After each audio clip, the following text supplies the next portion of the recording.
Falar de saúde da mulher, são itens tão importantes que a gente tem que estar atento, assim, e muitas vezes a gente sabe disso, mas a correria é tão grande e a gente acaba deixando para lá. Por exemplo, um corrimento de repetição. Por exemplo, uma menstruação que num mês veio certinha, no outro já veio toda errada. Será que isso é normal? Quem vai contar tudo isso e dá muitas dicas, ele, que vocês adoram, eu também, Dr. Domingos Mantelli, bem-vindo. Tudo bom, Carol? Boa tarde. Boa tudo tarde. bem, e você? Graças a Deus, tudo ótimo. Que coisa boa, bem-vindo. Ele que é obstetra e também ginecologista. E a gente pensou nesse lance de tratar de saúde da mulher dessa maneira, porque os temas que estão aí inseridos em saúde da mulher são exatamente as reclamações que vocês têm no consultório diariamente. Não tem jeito. É o nosso dia a dia. É o dia a dia. Então a gente escolheu os principais temas e você pode mandar perguntinha. O primeiro tema para abrir esse problema considerado aí um problema ou não, o doutor vai explicar, são os ovários policísticos. Sim. Doutor Domingos, o que são então os ovários policísticos? E daqui a pouquinho a gente vai ilustrar com um vídeo muito legal. Então, na verdade, Carol, o mais importante é a gente diferenciar um ovário policístico de quem tem síndrome dos ovários policísticos. Certo. São coisas totalmente diferentes, com tratamentos diferentes, com sintomas diferentes. Tá. Então, quem tem a síndrome dos ovários policísticos, um dos sintomas é ter um ovário policístico. Entendi. Mas nem todo mundo que tem um ovário policístico tem a síndrome dos ovários policísticos. E muitas vezes a menina se confunde.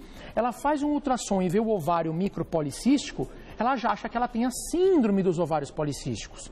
E tem que tomar muito cuidado. A síndrome dos ovários policísticos ela é muito mais complexa. Tá. Ela é uma síndrome plurimetabólica, que a gente costuma falar, onde você tem aumento dos hormônios androgênios, os hormônios masculinos na mulher. Tá. Nós temos um aumento da resistência periférica à insulina, ou seja, que muita gente fala que é um pré-diabetes. Tá. Você tem aumento de pelos, aumento de acne, aumento de oleosidade da pele, queda de cabelo, ovários policísticos, anovulação, que é a mulher que não ovula, falhas menstruais.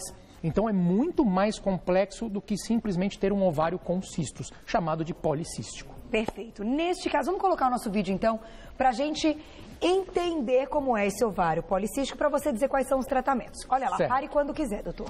Então, o ovário policístico, ele nada mais é do que um ovário com vários folículos que vão formar vários cistos. Tá. Somente isso. O que pode acontecer? Pode acontecer muitas vezes de ter uma falha na ovulação, pode dar uma falha na menstruação. Se esse cisto crescer, ele pode se romper e dar uma dor aguda muito forte, muitas vezes estando até operar. Mas normalmente, quando a gente fala de ovário policístico, o próprio nome já diz, é micropolicístico. Ele é pequenininho, são cistos pequenos, dificilmente vão crescer, Tá. mas eles podem sim interferir no ciclo menstrual da mulher. Esses cistos, eles são óvulos? São, na verdade, os folículos que iriam liberar esse óvulo. Quando a mulher ovula, ela forma um folículo ovariano que, quando ele estoura, ele libera o óvulo e aí ele se fecha e forma um pequeno cisto, Certo. chamado de cisto funcional ou cisto ele simples. fica lá. Ele fica lá. Entendi. Normalmente ele regride depois do período da ovulação. Às vezes não, às vezes ele fica lá e vão juntando vários folículos de várias menstruações, de várias ovulações e fica um ovário micropolicístico. Agora, quem só tem o problema do ovário policístico também tem mais dificuldade para engravidar? Ou é aquela mulher que tem a síndrome e também tem o ovário policístico? Sem sombra de dúvidas que a síndrome dos ovários policísticos, ela sim é um fator de infertilidade. Como eu disse, a mulher não ovula. Na maioria das vezes ela faz ciclos anovulatórios. Ela pode até menstruar, mas ela não ovula. Entendi. Então pode acontecer sim de ter uma grande dificuldade para engravidar se não for tratada adequadamente. Tá, agora quem só tem o ovário policístico, tudo flui Quem normalmente. só tem o ovário policístico e muitas vezes tem um ciclo menstrual normal, às vezes essa mulher está ovulando normalmente, óbvio que com os exames a gente vai saber se ela está menstruando e se ela está ovulando normalmente, ela vai poder engravidar sem problema nenhum. O risco de infertilidade é muito menor em quem tem só um ovário policístico do que quem tem a síndrome dos ovários policísticos. E o que deve ser feito, doutor Domingos? Primeira coisa, procurar o médico e tirar as dúvidas. Ela precisa compreender se ela tem a síndrome ou se ela tem só o ovário policístico. Se for só o ovário policístico, ótimo, muito mais simples, muito mais fácil, muito mais tranquila a resolução. Se for a síndrome, aí a gente tem uma série de tratamentos, desde hábitos de vida, alimentação, atividade física, isso ajuda muito. tratamentos, muitas vezes, para regularizar a mulher voltar a menstruar normalmente com um anticoncepcional. Tá. Às vezes a gente tem que entrar com um hipoglicemiante oral, que é o mesmo utilizado para tratamento de diabetes, por conta desse aumento da resistência periférica. Que é a metformina. Que ela é... Pode ficar o genérico. A metformina é utilizada para isso, para você diminuir essa resistência periférica à insulina. Tá. A gente muitas vezes tem que entrar com algumas medicações para poder baixar esses androgênios, porque a mulher vai ter mais acne, mais pelo, enfim, vai ter uma série de sintomas que vão atrapalhar o dia a dia dela, vão atrapalhar a vida dela. Aumento de gordura corporal, é aquela menina que não consegue emagrecer, faz milhões de dietas e mesmo assim não emagrece, porque tem um fator hormonal envolvido. Ela pode fazer a dieta que for, se a gente não tratar, não vai conseguir perder peso. E para engravidar, esse paciente tem que fazer um tratamento? Tem que fazer um tratamento durante um certo período, não é do dia para a noite que nós tratamos uma síndrome de ovários policísticos. A menina tem que entender que a síndrome ela não tem cura, ela não vai se curar da síndrome, mas a gente consegue ter um controle total da doença. Tá. Se descontrolar, se a gente esquecer, pode voltar aos sintomas. Então isso é muito importante. Muitas vezes é uma menina que vai ter que acompanhar a vida inteira com o ginecologista para poder deixar essa síndrome em remissão. Perfeito. Se descuidar, ela volta. É uma doença que a gente pode dizer que necessita de um outro profissional, como um dermatologista, por exemplo, já que você citou que a pele pode ficar mais oleosa, mais acneica. É legal trabalhar em conjunto para o ovário policístico? O que eu costumo dizer, a síndrome dos ovários policísticos, ela é uma doença endocrinológica. Ou seja, o acompanhamento com o endocrinologista é extremamente importante. Entendi. Com o dermatologista junto, também. Mas, como eu disse, não adianta nada o dermatologista ficar passando vários remédios, ou enfim, cremes para acne, para queda de cabelo, se eu não estiver tratando a causa daquilo. Pode até ser que melhore, mas na hora que ela parar de usar as medicações, vão voltar todos os sintomas. Entendi. Então a gente tem que tratar. Eu acho que em conjunto, multidisciplinar mesmo, ginecologista, endocrinologista, muitas vezes um psicólogo, porque essa menina acaba tendo uma série de problemas por conta disso. Tá. Então, psicólogo, o dermatologista, todo mundo trabalhando em conjunto, com certeza a gente consegue deixar essa síndrome em remissão. Muito bom. Vamos colocar a perguntinha na tela, então? Vamos ver quem escreveu pra gente. Um beijo. Flá, beijão pra você. Boa tarde. Por que a mulher que está com diabetes descompensado não menstrua? Beijos, adoro você, bonita. Segura, doutor Domingos, eu dou um recado e já volto. Tá ótimo. Boa pergunta. Isso deve ter relação aí com esse lance de ovário policístico. Vamos explicar tudo. Ela não menstrua? Pelo mesmo fator que nós falamos da síndrome de ovário policístico. Mesma coisa, ela tem uma resistência à insulina, consequentemente, a insulina é um hormônio e hormônios interferem em hormônios. Ela vai interferir com a ovulação, vai interferir com o ciclo menstrual. Então, pode alterar o ciclo menstrual e pode alterar a ovulação. Tá. Então, uma mulher com diabetes compensada, ela pode ter um ciclo menstrual alterado e pode não conseguir engravidar. Entendi.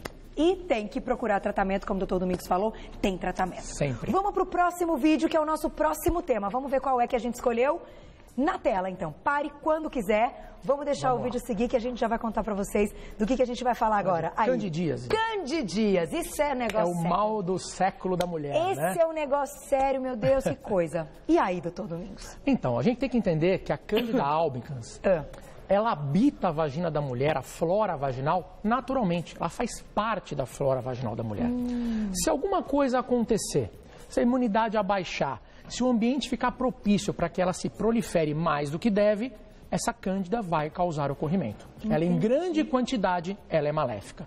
Ela, na quantidade ideal, ela é um protetor vaginal. Ela faz parte da flora vaginal. Olha, não sabia. Então, toda mulher tem a Candida albicans na região vaginal. Só que ela pode virar patogênica dependendo das condições de saúde e também as condições de higiene, as condições, muitas vezes, de hábitos de vida. Como a gente fala, usar roupa muito apertada, calcinha de lycra que não permite uma transpiração na região, deixar biquíni secar no corpo.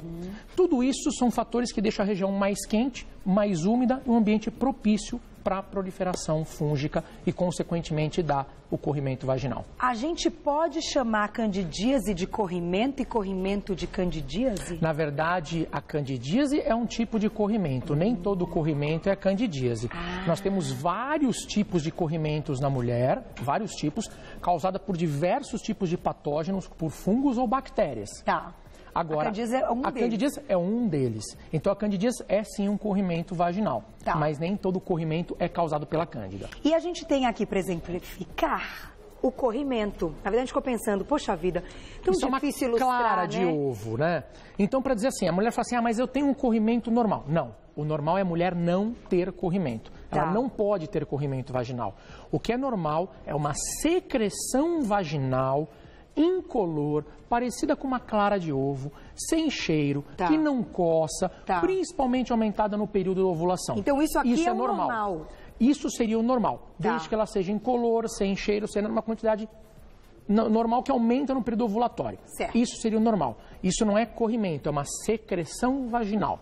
Certo. Se ela vem esbranquiçada, com grumos, ou esverdeada, ou amarelada, ou acinzentada, se tem cheiro, se causa dor, se causa coceira, é um corrimento vaginal e necessita de tratamento. E nesse caso, quais são os possíveis tratamentos? Aquele lance de fazer banhos e tudo mais, isso funciona? Então, na verdade, depende do tipo de corrimento que nós tivermos. Eu tenho tratamentos tanto por boca, quanto os tratamentos por cremes vaginais. Tá.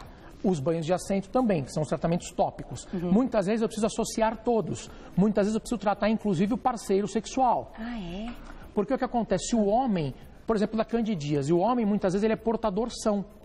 A mulher estava com a candidíase, o homem pegou essa candidíase, mas no pênis não manifesta absolutamente nada. Ele não sente coceira, não vê nada de diferente. Para ele está tudo normal. Essa mulher chega ao consultório, eu trato. Ela fica sem ter relação sexual durante o tratamento. Ela volta a ter relação sexual, o marido, o parceiro sexual, acaba passando de volta para ela, sem saber. Então, às vezes, é necessário, dependendo do tipo de fungo ou bactéria, tratar, inclusive, o parceiro sexual. Principalmente quando é de repetição. Quando é de repetição. Agora, uma coisa muito importante. Principal causa, hoje em dia, de corrimento por Candida albicans, que é a candidíase, estresse. Estresse. É chamado leucorreia ou candidíase psicogênica, ou seja, por conta do estresse. Quando nós temos o estresse, a gente aumenta uma série de hormônios, aumenta cortisol, aumenta adrenalina, noradrenalina. Não sabia. Todos esses hormônios mexem com o nosso organismo, mexem com a nossa imunidade, mexem com o pH vaginal e favorecem o corrimento vaginal. Então, existem pacientes que a gente trata corrimento vaginal com ansiolíticos, com remédio para tratar a ansiedade, porque a causa é a ansiedade. Nossa, não tinha nem ideia disso. Olha, meninas, é bom que a gente se identifica e já vai prestando atenção. Vamos colocar uma perguntinha na tela? Super bacana que o diretor separou. Ai, gente, o programa passa muito rápido. Vamos lá, perguntinha na tela. Queria ficar mais muito tempo. Quem escreveu pra gente é a Márcia. Márcia, beijão pra você. Tenho 41 anos e tenho espinhas no rosto. Isso pode ser em decorrência dos ovários policísticos? Então, neste momento, 41 anos, está especificando, os ovários policísticos podem estar agindo? Podem, mas ela tem que tomar cuidado porque a espinha pode sim ser um dos sintomas do ovário policístico. Tá. Mas nem todo mundo tem espinha porque tem ovário policístico. Às vezes ela pode ter um problema de pele mesmo. Tá. Então é importante fazer outros exames, dosagens hormonais, ultrassom. Tem uma série de exames a serem feitos para saber primeiro se essa mulher tem a síndrome de ovário policístico. Tá. Se tiver, a espinha pode sim ser um sintoma dele. Agora, a gente tem 2 minutos. Eu queria fechar essa pauta com uma coisa muito importante. Você trouxe aqui como colher o Papa Nicolau. O Papa Nicolau, como a gente está falando de saúde da mulher, eu acho que o principal é a gente alertar que a mulher deve colher o Papa Nicolau anualmente. Independente da idade. Começou a ter vida sexual ativa ou menstruou a primeira vez, existem coletores específicos até para meninas virgens. Olha só, é bacana. importante fazer isso. Por quê? A gente previne o câncer de colo de útero, principalmente. Olha só. Que é um todo ano, então. É todo ano, uma vez por ano. Todo ano. É simples, é um exame indolor, é um exame rápido, é feito no consultório. Então, para vocês entenderem, aqui nós temos um útero. Eu vou apontar só para vocês verem o que é o quê. Aqui seria o canal vaginal e aqui o colo do útero. Nesse colo do útero, a gente vai colocar pela vagina o espéculo vaginal, o famoso bico de pato, para através dele nós abrirmos e vamos entrar com um coletor. Então, para vocês entenderem, o colo do útero ele é como se fosse a minha mão fechada aqui assim. É mais fácil focalizar aqui para vocês entenderem. O médico vai entrar pelo espéculo com essa espátula e colher ao redor do colo do útero, colocar numa lâmina e com a escovinha dentro do colo do útero. Ele roda, tira e coloca na lâmina. Essas células que foram coletadas vão ser analisadas e vão dizer se tem células malignas ou não, ou células precursoras do câncer. E vamos combinar, não dói nada, isso é fantástico. Tem que fazer, gente, esses exames. E eu só posso agradecer, porque eu adoro quando o Dr. Domingos vem. Por mim, a gente ficaria mais uma hora conversando. Eu sei que vocês mandaram um monte de perguntas. É claro que ele vai voltar. Hoje tem Periscope mais tarde. Hoje à noite vamos fazer um Periscope falando de amamentação. Olha que legal, doutora Érica. 10 horas da noite. Beijo, doutora Érica. Beijo, Julinha. Quem quiser entrar em contato com ele, domingosmantelli.com.br ou ainda no Insta, @domingosmantelli. Vou deixar também quem quiser, vai ter o nosso curso Bebê Genial. Isso. Entra no site www.bebegenial.com.br, vai ser no dia 8 de agosto. Participem. Obrigada pelo carinho. Beijo, programa lindo. Te espero amanhã, 12:30.